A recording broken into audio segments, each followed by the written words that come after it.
आप लोग पूरे चुनाव भर कहते रहे कि भाई बसपा बीजेपी का ही एक आनुषंगिक संगठन हो गया है, बसपा बीजेपी के लिए फील्डिंग कर रहा है, बसपा ने की सूची बीजेपी ने तय की है। इस तरह के तमाम आक्षेप आप लोग टॉप टू बॉटम लगाते रहे, सर्वोच्च नेतृत्व से लेकर और नीचे तक के कार्यकर्ता।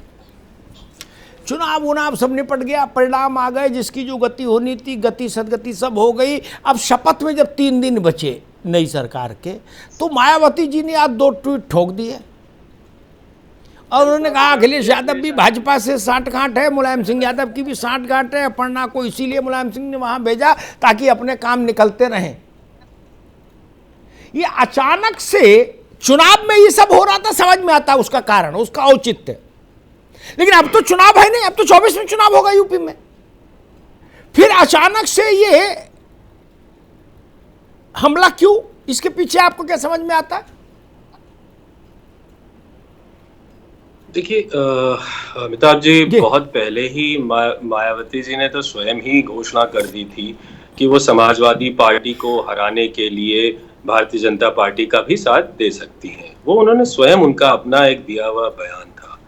अब उसके बाद इस तरीके की बातें करने का कोई औचित्य तो रह नहीं जाता है।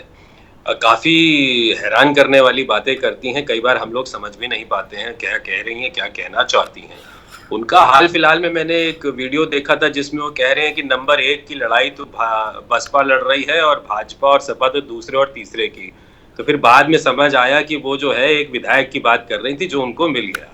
हम लोग सोच रहे थे कि वो नंबर 1 की बात कर रही हैं, वो दरअसल एक विधायक की बात कर रही थी कि वो एक विधायक के लिए लड़ रही है जो कि उनको मिल गया। तो कई बार उनकी बातों को हम लोग समझ नहीं पाते हैं। तो अब मुझे लगता है बहुजन समाज पार्टी जो है वो केवल एक मनोरंजन के लिए ही पार्टी रह गई है। अब इस चुनाव के बाद जो है उनके जितने भी एजेंडे थे, जो भी उनकी रणनीति राजनीति थी, मैं समझता हूँ सारी चीजें अब खत्म हो गई। अब बेमायने सी बातें हैं कि अब कुछ तो बोलना है तो कुछ भी बोल दो जी। ठीक बात है। मुझे, मैं दोबारा जब आपके पास आऊंगा तो एक गंभीर सवाल के साथ आऊंगा। चीज़ों का इतना सरलीकरण नहीं किया जा सकता सियासत में कभी, और जब उत्तर प्रदेश का मसला हो तब तो कभी नहीं। यूं तो पूरी सियासत फिनिक्स होती है, लेकिन उत्तर प्रदेश सुपर फिनिक्स है। इसलिए उत्तर प्रदेश पर कुछ भी बोलने से पहले बहुत सोचिए, 100 बार तौलिए। ये बड़ी विचित्र मिट्टी ज़मीन है यहाँ की सियासत में। एक बात कहे के आशीष चतुर्वेदी के लिए, वो उस पर तब तक चिंतन करें, फिर मैं बाकी मेहमानों के पास चलूँगा। ये जो झाँव हो रही ना आपके और मायावती के बीच में, ये केवल हो रही है मुस्लिम वोट को अपने पक्ष में गैल्वनाइज। सपा चाहती है कि जो गैल्वनाइजेशन हुआ वो टिकाऊ रहे, मेरे पक्ष में मुसलमान रहे, तो उसके लिए ये होना ज़रूरी है कि बसपा भाजपा के साथ है।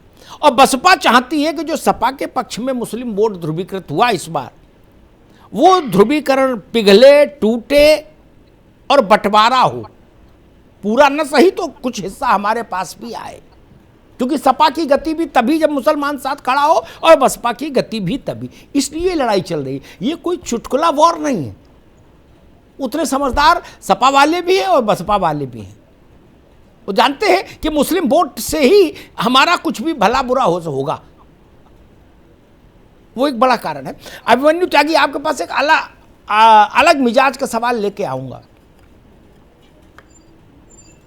सबका इस्तीफा मांगते मैंने कांग्रेसियों को देखा कांग्रेस में।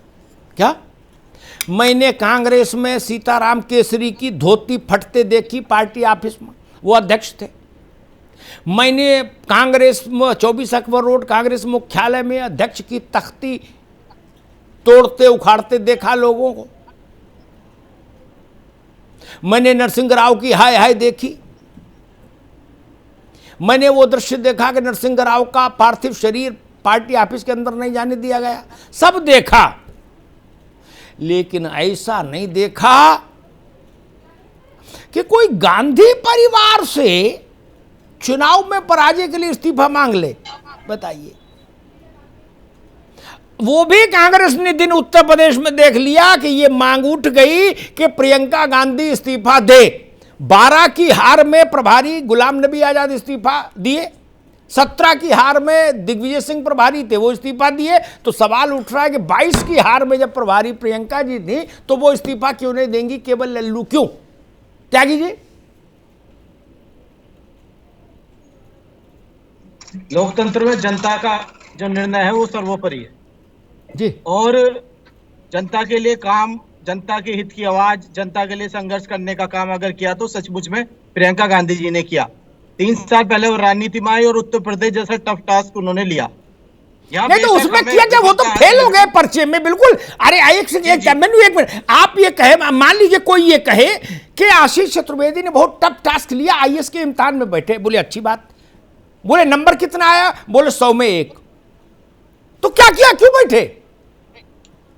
इससे अच्छा कुछ और ही काम करते। टास्क तो टफ लिया, लेकिन रिजल्ट क्या आया? जब से कांग्रेस बनी तब से लेके आज तक इससे बुरा स्थिति तो कभी नहीं रही मालिक। 77 में भी उत्तर प्रदेश में इतना वोट, इससे ज्यादा वोट था आपके पास, जब पूरी जनता आपको दौड़ा रही थी उत्तर प्रदेश में लाठी लेके। त्यागी जी जी, अब बताइए 2% वोट बचा। अब प्रियंका जी ने अगर दोबारा टास्क ले लिया यही कठिन, तो कोई जीरो ना हो जाए, मुझे ये चिंता है जी। देखिए, कम से कम जनता के लिए तो लड़ाई लड़ रही थी, जहां एक तरफ हिंदू मुस्लिम भाजपा और सपा की तरफ चले गए। अच्छा, ये वोट क्या एलियंस ने डाले थे, नीचे चली गई। हमें उम्मीद थी कि हम बढ़ेंगे, नहीं बढ़ पाए, रिजल्ट बढ़िया नहीं रहा, असफल रह गए, लेकिन लगातार संघर्ष तो करना होगा। नहीं यार देखो मेनू भाई, आप मुझे जानते हो, मेरी एनर्जी को आप लोग वेस्ट करवाते हो। मेरा बड़ा प्यारा सवाल था, आपके नेता लोग कह रहे अगर 12 की डिबेकल के लिए, 12 की पराजय के लिए उस समय के प्रभारी महासचिव गुलाम नबी आज़ाद से इस्तीफा लिया गया, अगर 17 की हार के लिए उस समय के उत्तर प्रदेश के प्रभारी महासचिव दिग्विजय सिंह से इस्तीफा लिया गया, तो 22 की ऐतिहासिक अभूतपूर्व और अद्भुत किस्म की शर्मनाक पराजय के लिए प्रभारी महासचिव प्रियंका गांधी का इस्तीफा क्यों नहीं हो? सिर्फ इतना सवाल था, ये पूछ रहे हैं। इस सब का निर्णय प्रियंका जी के हाथ में, राष्ट्रीय अध्यक्ष जी के हाथ में, सीडब्ल्यूसी के हाथ में। लेकिन 12 और 17 में कांग्रेस पार्टी गठबंधन में जाके चुनाव लड़ी। अब गजब हो गया। अब आप कह रहे हो कि प्रियंका जी से इस्तीफा मांगा जा रहा, उसका निर्णय प्रियंका जी करेंगी। बताइए, ये तो बड़ा गजब हो जाता। मैंने कहा सीडब्ल्यूसी भी और माननीय राष्ट्रीय अध्यक्ष जी भी। अध्यक्ष तो कोई है ही नहीं पार्टी में, अंतरिम अध्यक्ष तो 2019 से कोई नहीं है। राहुल जी ने इस्तीफा दिया था, उसके बाद से पूर्णकालिक अध्यक्ष ही नहीं है। अंतरिम अध्यक्ष तो अंतरिम में चल रहा खेला बिल्कुल टिकटॉक। बताइए, आप लोग भी कभी चिंतन नहीं करते? झंडा लेके सड़क पर उतर जाना चाहिए आपको पार्टी के खिलाफ पहले तो, कि भाई आप लोगों ने तमाशा बना दिया, हम यहाँ लखनऊ में, बाराबंकी में, देवरिया में धक्के खाते घूम रहे हैं और हमसे लोग पूछते हैं कि वो 2019 से आपका अध्यक्ष नहीं, आप काहे की पार्टी चला रहे हो? ये बात आप लोग ऊपर नहीं बताते हो, नहीं बताते हो, यही इसीलिए दशा हो गई।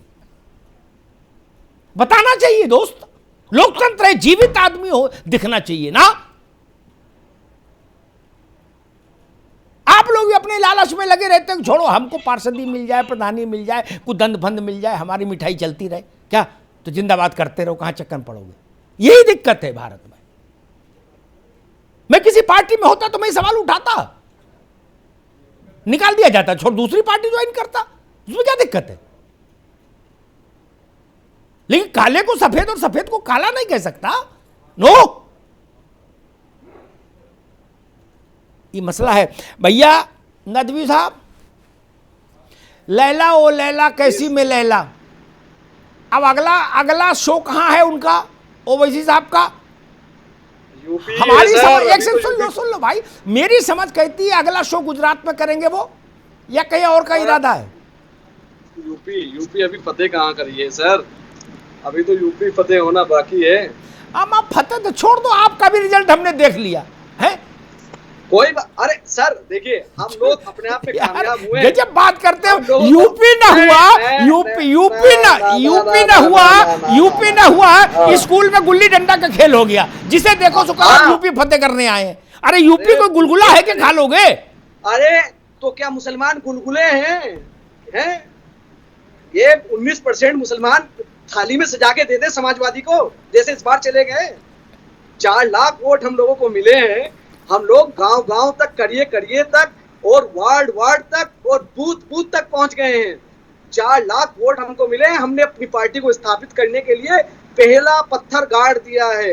इंशाल्लाह आने वाले चुनाव में बहुत अच्छी हम लोगों की परफॉर्मेंस रहेगी और हम संगठन की जो हमारी खामियां, गलतियां, कमजोरियां कुछ नहीं है, उसको दूर करके हम निकाय चुनाव में उतरेंगे और बहुत मजबूती के साथ समाजवादी पार्टी की तरफ जो बंधुआ मजदूरी मुसलमान कर रहे हैं उनकी पोल खोल के और बीएसपी का जो भाजपावादी चेहरा सामने आया है उसकी पोल खोलकर जनता का यकीन जीतेंगे।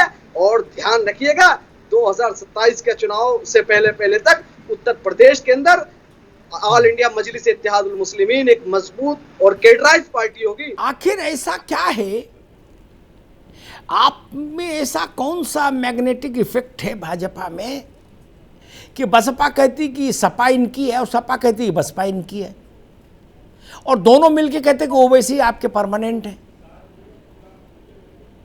मिश्रा जी, मसला क्या है? जी अमिताभ जी, यहाँ पर मैं बिल्कुल स्पष्ट और जिम्मेदारी के साथ कहना चाहूंगा, क्योंकि ये जो स्पष्ट जनादेश अभी उत्तर प्रदेश या 4 राज्यों के विधानसभा चुनाव में आए हैं, निश्चित तौर पर जनता ने उस हर एक चीज को परखा है जहां पर विपक्षियों ने जिस तरह से माहौल बनाने की कोशिश की थी और बीजेपी को पीछे करने के लिए भले ही उन्होंने जाति, धर्म, हर चीज का सहारा लिया। उन्होंने जो मुद्दे थे उन्होंने सारे उछाले।